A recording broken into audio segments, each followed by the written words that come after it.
Welcome to FK iPhone. Today, we're taking a look at the Redmi Note 6 Pro in 2025. This phone was a budget favorite back in the day, but how does it hold up now? Let's break it down and see if it still has anything to offer in today's market. Starting with the features, the Redmi Note 6 Pro was known for its solid performance for the price. It came with a Snapdragon 636 processor, which at the time was great for daily tasks and even light gaming. While it's nowhere near today's flagship speeds, it can still handle basic apps, social media, and video streaming without too much trouble. The phone originally had 3GB and 4GB RAM variants, which might feel a little slow compared to today's standards, but for casual use, it gets the job done.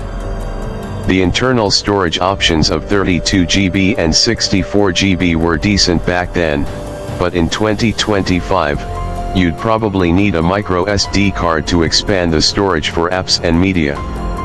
The display is a 6.26-inch IPS LCD panel with a resolution of 2280 by 1080 pixels.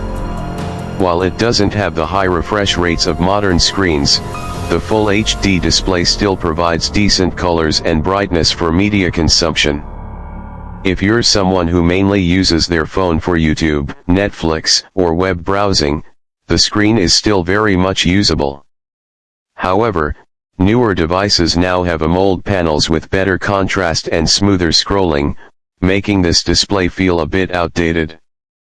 Moving to the exterior, the Redmi Note 6 Pro has an aluminum frame with a plastic back, which was pretty standard for budget phones of its time. The build quality is solid and gives a premium feel compared to some modern budget phones that rely entirely on plastic. It has a rear-mounted fingerprint sensor, which might feel a bit old school compared to under-display sensors, but it's still fast and reliable. The design features a notch at the top, housing the dual front cameras.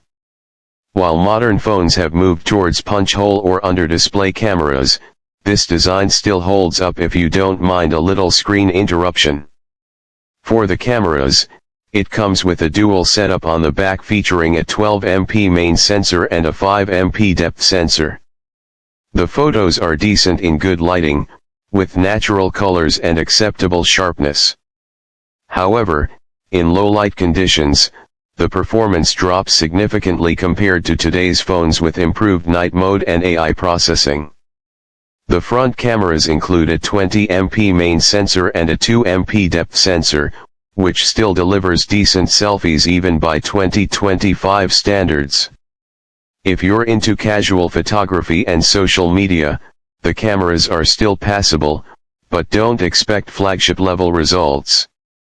The battery is a 4000 mAh unit, which was impressive back then and still holds up well today. With efficient usage, the phone can last a full day on a single charge.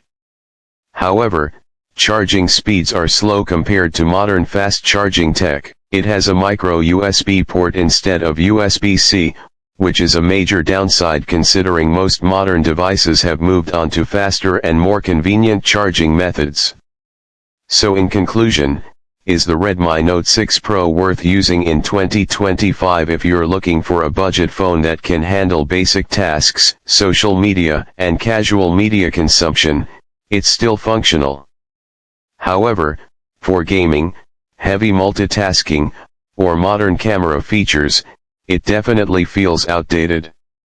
If you already own one and just need a phone for calls and messaging, it's still a decent backup device. But if you're considering buying one, you might be better off looking at newer budget models with better performance, displays, and cameras. That's it for today's video. If you enjoyed this breakdown of the Redmi Note 6 Pro in 2025, make sure to like, subscribe, and hit the bell icon for more content on older and newer phones. Stay tuned for more, and I'll see you in the next one.